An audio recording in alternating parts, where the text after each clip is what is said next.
Hi, Shaken Gaming here. It's time for a confusing video. I hope that you will pick some of it up. This is complex stuff. I haven't really dug into it in details until now. Hopefully you will get wiser and not more confused. Today it's half-pigs and it's dwarves. Certain things you gotta know about their basic functionality, which is similar across the half-pigs and similar across the dwarves. They're completely different between the two races, but in their own race they have a lot of similarities that are worth going over. I'm not covering every ability that they have because that will take too long and it's rather complex. But I'm covering some of it and those similarities that they have. If we start with, let's start with the dwarves. The dwarves have charge. They can have 0% to 100% charge. Depending on how much charge they have, they can do certain amount of things. And they can gain more or less charge, gaining different benefits and doing more damage and more debuffs and so on. They are bound in pairs. Baldwin and Sappy are bound together by their skill sets, and Tool and Tobald are bound together by their skill sets.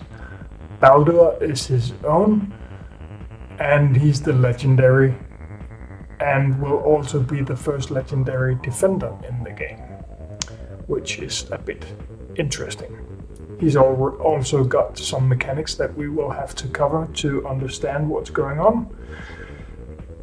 But in general, all dwarves lose 10% charge whenever they are hit.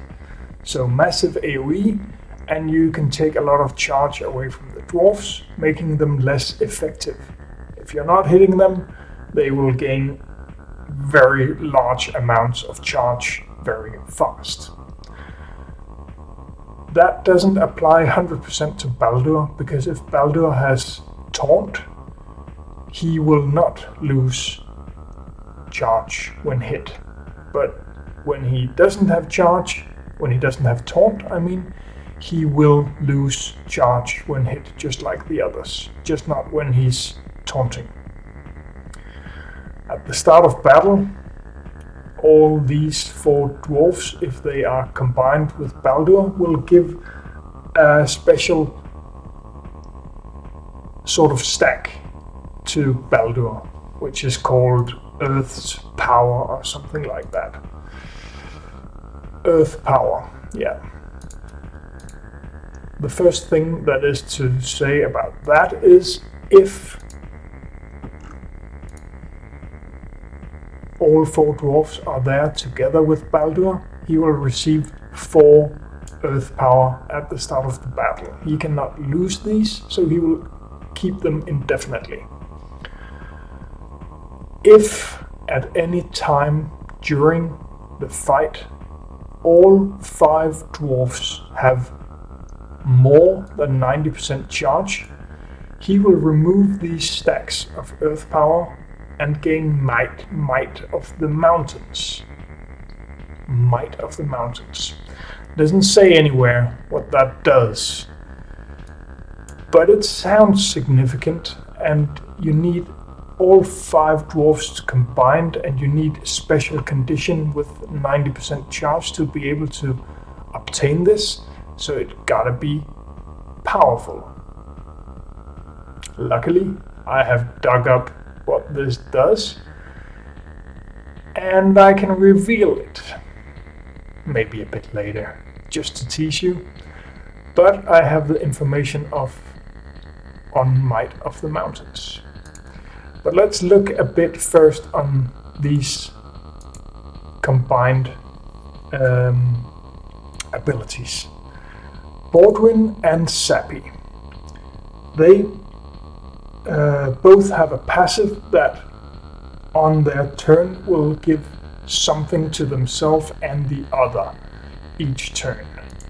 Sappy will gain crit damage for each charge and give that to Baldwin. She will also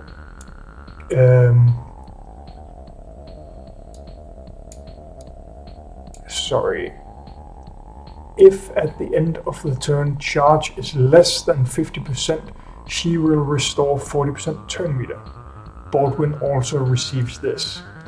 So Sappy and Baldwin gets crit damage for charge every time she's had a turn, and at the same time they will restore turn meter if they have less than a certain amount. Baldwin is similar. He increases penetration for each charge, and instead of giving turn meter if less than 40% at the start of his turn, he will restore charge instead. That applies to Sappy as well. His third ability restores charge to Sappy and himself, and gain an additional amount depending on the armor decreases on enemies. Sappy has a similar ability, but she gains crit damage instead and applies it to all allies, recover 15% charge, and additional 5% to herself and Baldwin for each dazed. So instead of armor down extra charge, she gains and Baldwin gains for dazed enemies instead. For all the basic abilities and the second abilities as well, there's a basic way the ability work, and then there's an extra thing that the ability can do if there's enough charge. That's the same for all of them, and it will be apply extra debuffs, deal extra damage, attack more times, stuff like that. But most of these will be current in the beginning of each fight that the dwarves will be in. So you can be guaranteed that whenever Tool uses his basic, he will most likely have 20 charge and gain that special addition to his ability. That also applies to his second ability. You will most likely see them use those all the time. It's just a mechanic to reduce it, but as the fight goes on, if they lose or lose a member or gets hit a lot, they will eventually start to not have that much charge and will not be able to fire with full ability. That was Baldwin and Sappy. I'm not going more into detail than that. Tool and Tobald. Tool gets potency for charge and also gives it to Tobald. If he doesn't take any damage during a turn, he will gain turn meter. He will gain charge and give it to Tobald as well. He can also gain dodge when he's invisible. If we look at Tobald instead, he gains accuracy and penetration instead, and also applies it to Tool. If his charge is less than 40%, he gains charge for each critical hit he does. Tool gets the same effect.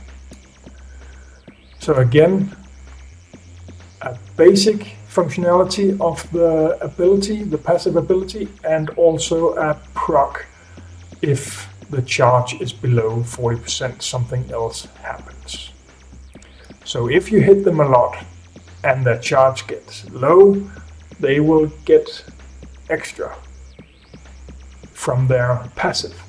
But less from their basic and their second ability. That's all the way through for all of them. On Tobold's his third ability, he restores charge to all dwarves and a lot extra to himself, and he gains crit chance and crit damage for 2 turns. If we go over to Tool's third ability, he will attack twice, and if the target is bleeding or has armor decrease, each attack will restore 30% charge, and he gains invisibility no matter. So the third ability is not as tied together on Tool and Tobold as Baldwin and Sappy is, but they are still linked very tightly in the passives. That was 4 of the dwarves. Let's look at the last one and possibly his passive. First up, his passive gives 5% lifesteal and armor for each 10% charge. So if the dwarves have 100% charge, they will have 50% increased lifesteal. 50% lifesteal, meaning they will gain 50% of all damage back as health, and they will have 50% increased armor, being more than equivalent with permanent armor up buff, which they can get from one of the others on top even. All the charge from the dwarves will be restored by 150% instead of just the 100% that the other's abilities says. So a lot more with him on the team. And then let's take the Might of the Mountains now that we are here. When this procs, if it procs, devs, you cannot completely rely on these values because they might be changed. Well, all that isn't in the game is subject to change, and I know that the devs are looking at this, how much charge should be applied to all before the Might of the Mountains will proc. But if it procs,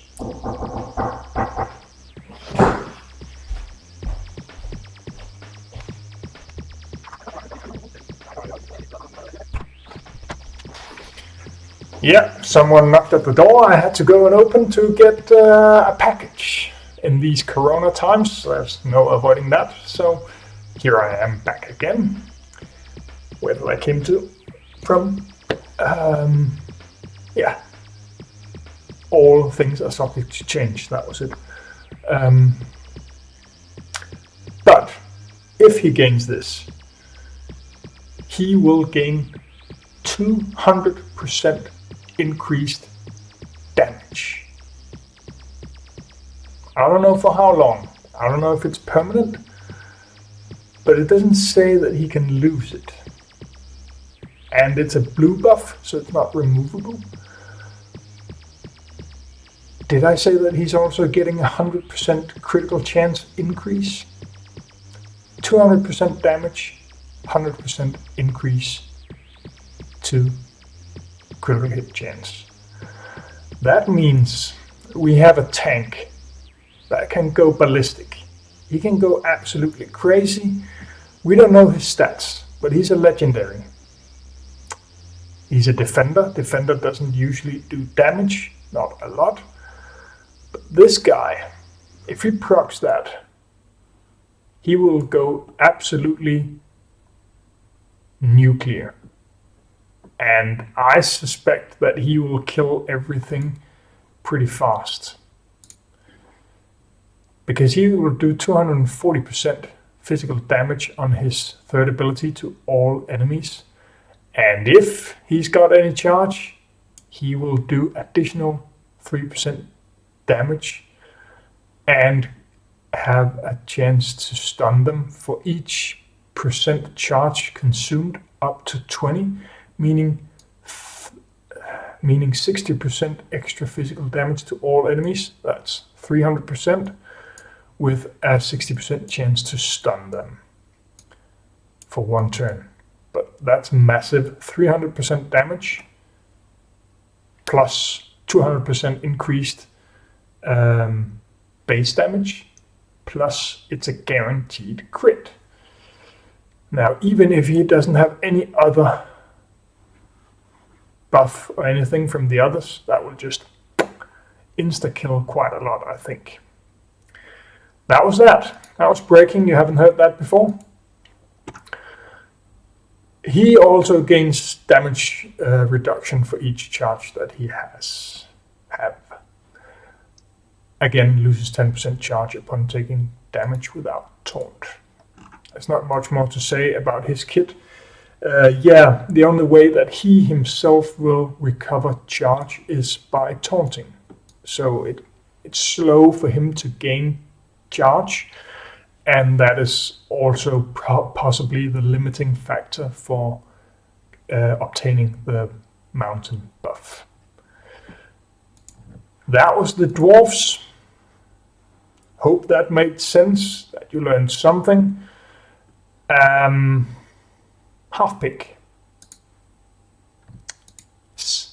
Halfpigs. Let's move over to the halfpigs.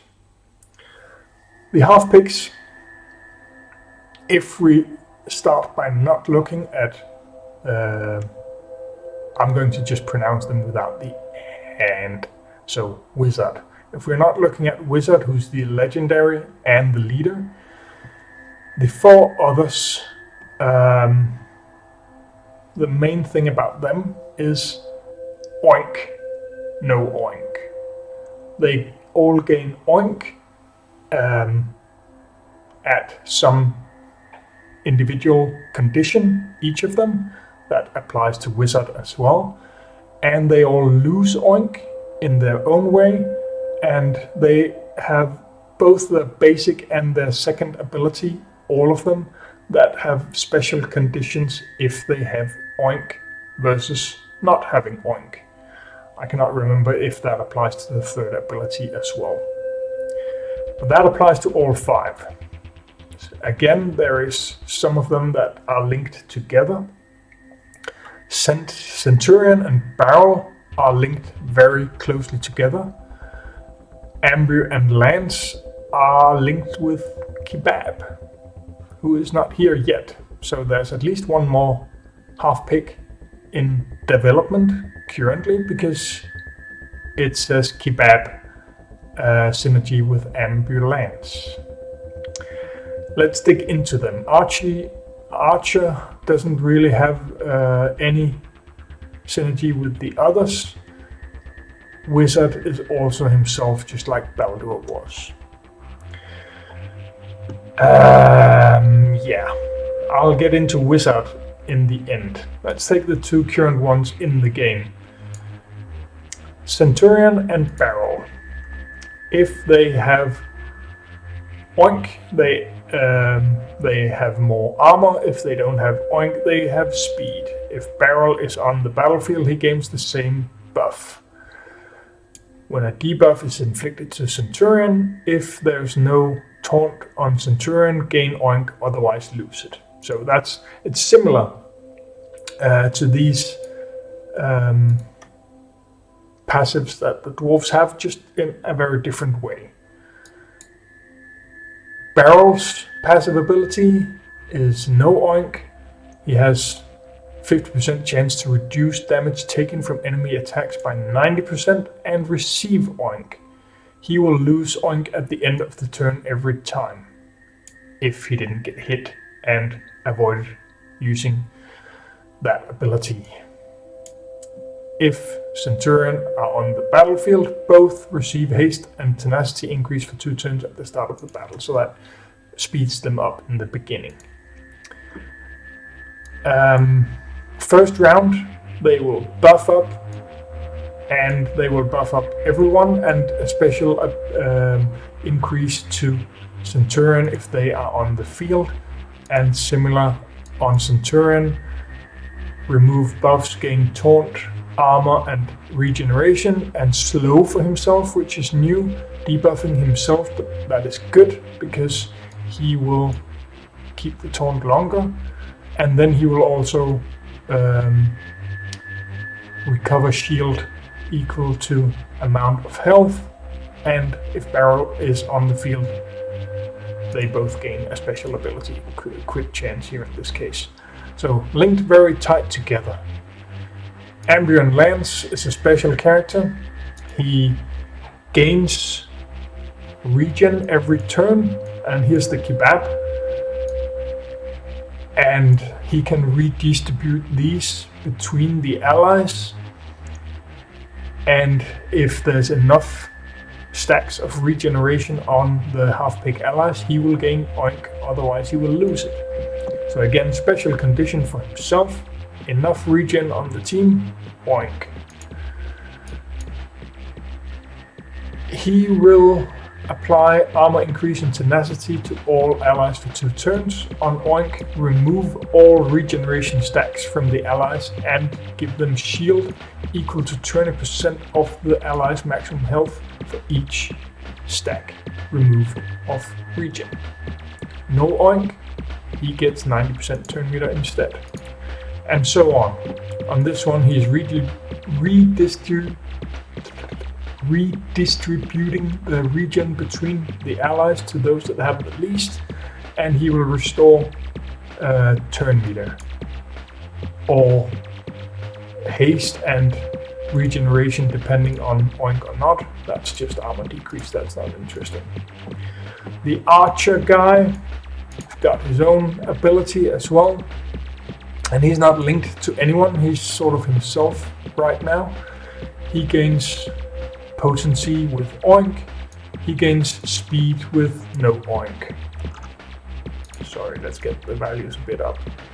That's it. If he landed a critical hit during a turn, he gained Oink, otherwise he lose it. Gain all damage increase, crit damage increase and accuracy for 2 turns. Recover 20% turn meter and 10% extra for stacks of bleeding. Again, Oink he does something, no Oink he does something else. That more or less covers the 4 of them. Now is when it gets complicated. Because Wizard complicates it quite a lot.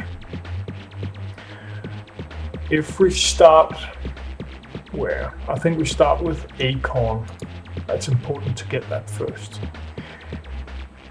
He attacks 1 enemy and inflict Acorn for 1 turn. When hit, only on the next attack in the beginning, that target will take 30% increased damage. And from here on, it's all about damage. So he gains, whoever attacks gets 30% extra damage done to the target. Whenever a half-pig or half-pig minion, that is Gorm's pigs, damage an enemy with Acorn, they will gain half-piggish for 3 turns. Half-piggish increase damage by 10%.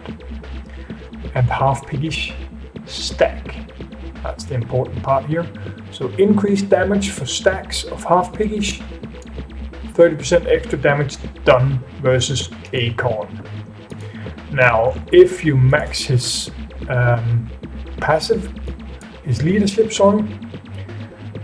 all allied half-pigs and all allied half-pigs will gain half-piggish for 3 turns at the end of their turn. So when they take their first turn, when they end, they will get half-piggish. When they take their second turn and end it, they will have 2 stacks of half-piggish. It lasts 3 turns. When they take their third turn, they will still have 2 half-piggish. And if they attack an Acorn, they will have 3 half-piggish, meaning 30% extra damage on top of 30% increased damage done to the target if they are attacking someone with Acorn. On top of that, if they deal damage to an enemy with Acorn, they will restore shield equal to 30% of the damage done. which is a lot with Acorn on the target, giving increased damage done plus increased damage output from the half-pig due to halfpiggish. And then they have a 75% chance not to remove Acorn from the target, meaning it can just ramp up if you are lucky, getting insane amounts of halfpiggish across the team. This leadership ability is wow. It's very strong. We don't have the stats for this guy, but he's a legendary just like Baldur. He's a leader just like Baldur, and it's hard to imagine that he will not be strong. His last 3 abilities doesn't make him weaker, let's just say it that way. His passive, that's easy because he just gains a ton of potency. So he will apply that Acorn every time. He gains halfpiggish if he gains Oink, if he gains halfpiggish during that turn. And how can he gain halfpiggish? By attacking Acorn and by using his 3rd ability that applies halfpiggish to all halfpigs and halfpig minion for 3 turns with 2 stacks. So here it starts to go fast. On top of that, he applied damage increase to all his allies, debuff immunity. Oh, sorry, that's not for all, that's just for 1 target. And restores 9% turn meter of his own. So that just halfpiggish for everyone, ramps up the damage, attack an Acorn, and things start to melt. His last ability, his 2nd ability, can it get any more crazy? Yes, it can, because on this one, he attacks all enemies 3 times and inflict 3 Acorns on random targets for 2 turns. If he's got Oink, he will remove the enemy's turn meter by 15%. Remember, he's attacking 3 times. So if he's got Oink, he can remove 45% damage to all enemies. No Oink, half the damage goes through the shield. 3 Acorns on random opponents for 2 turns. So that lasts, it's still just 1 hit, but 3 on random, and he cannot use that on his first turn. He cannot use this one on his first turn, nope. So he will start by applying Acorn, and then the next round, if he's with the AI at least, he will apply halfpiggish to everyone for several turns after, while giving them damage increase, and his next turn. And if he doesn't have the, he will gain turn meter as well. But that means before the others halfpiggish are gone, the ones from his turn 2, he will take his turn 3. If he's got Oink or not, that doesn't matter. He will get this before their halfpiggish massive stack is gone. At that time they will have at least 3 stacks. There will most likely be Acorns back on some of the enemies, and at that time he will deal 100% magic damage to all enemies and inflict 3. Sorry, now I'm rambling. That's what I just went over.